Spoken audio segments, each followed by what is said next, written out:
a Ghost Driver motorbicycle hero, Summit and his Summit jumpsuit. Never really liked that song. The keyboards sound too much like The Doors, and I hate The Doors, so I hate that song by extension of it reminding me of The Doors.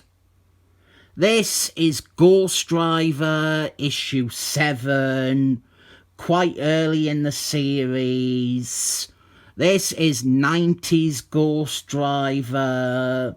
I mentioned in my last Ghost Driver review that I think 90s Ghost Driver is mostly better than 70s Ghost Driver.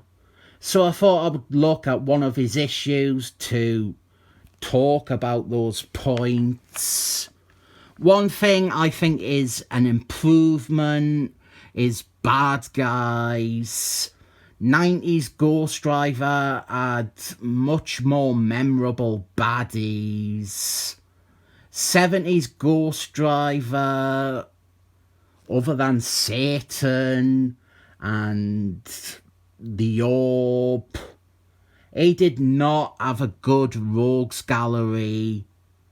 Part of that was the constantly shifting creative duties and the lack of a consistent direction for that character.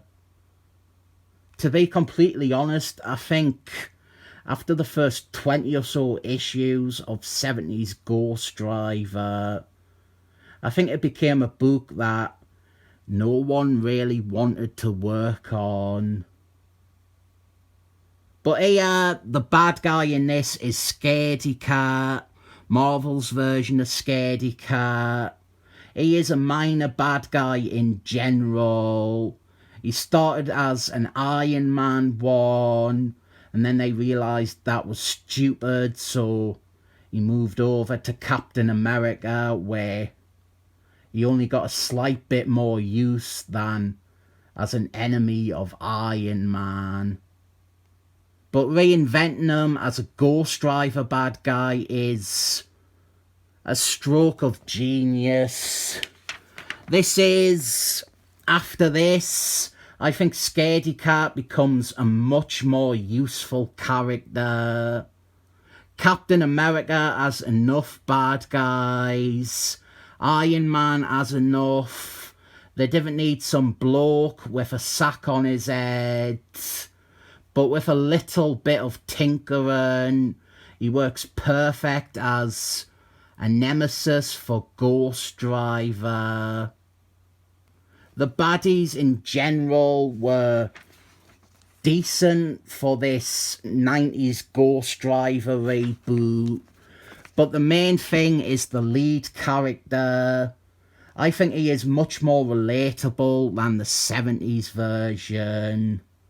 But the reason that he isn't the main Ghost Driver forever is, well, because of the 90s, but also because the 70s Ghost Driver has a much better origin story.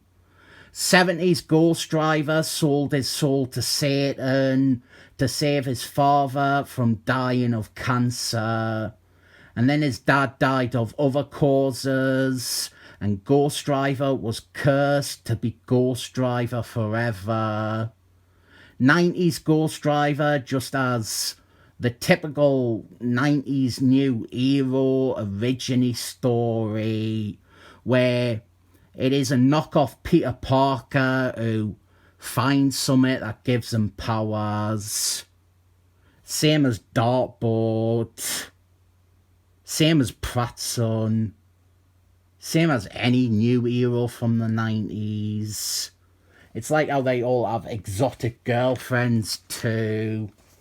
The bad guys are good, not just Scaredy Cat. I think there are at least 3 solid bad guys who were created for this version of Ghost Driver, and a whole bunch of others. And then you have the imports and the revamps like Scaredy Cat. And some people are really down on 90s Ghost Driver, but mainly because of the series as a whole. This is a book that to begin with was a fresh and very successful reinvention of a character, but it was the 90s, so that ballooned into multiple titles, an entire line of failed comics, and a lot of directionless crossovers. And the crossovers weren't the only directionless thing. When this Ghost Driver series had outlived its initial intrigue, they continued to just avoid progressing the characters or the plot lines. All the mythology and stuff like that, little mysteries or subplots, they never really resolve or get addressed. The book feels like it is embarrassingly stolen for time at the exact moment when people have grown tired of the ambiguousness or the vague hints at ideas of mythology.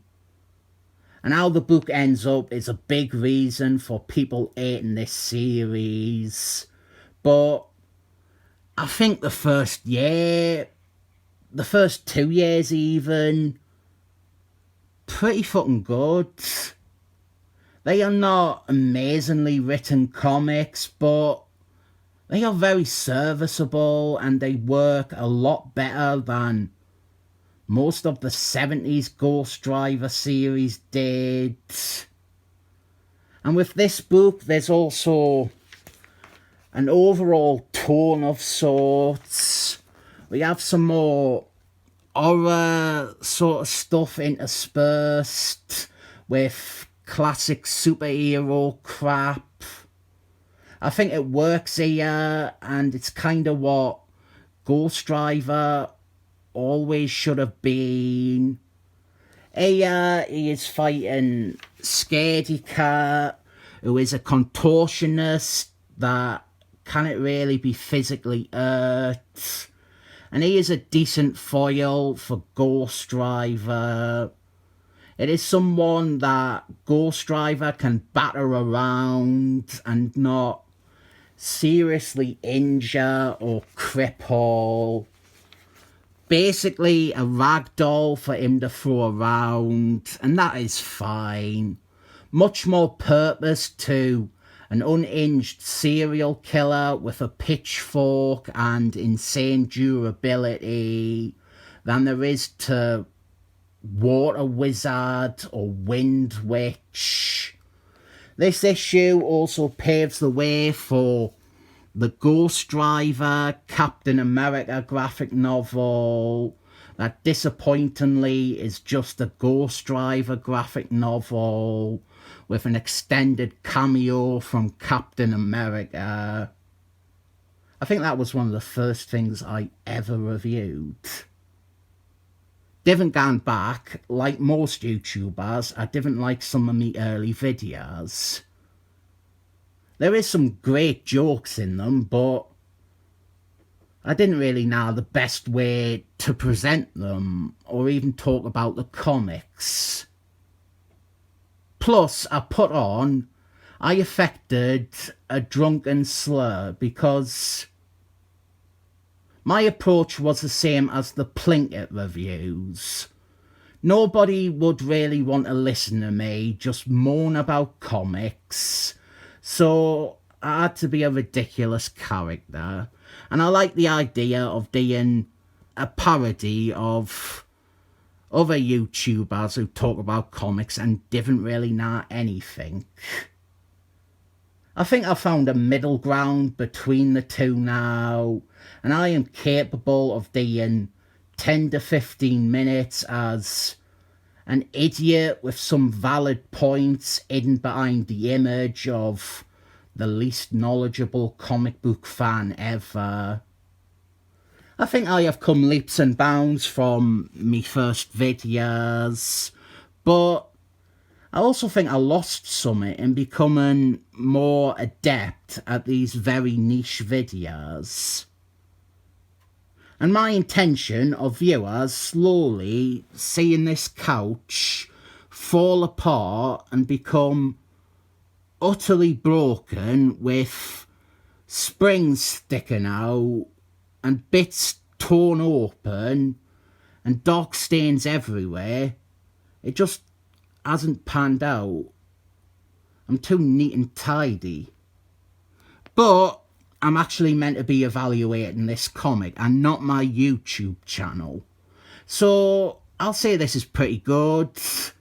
It is entertainment, and that is what I want it to be. 7 thumbs up.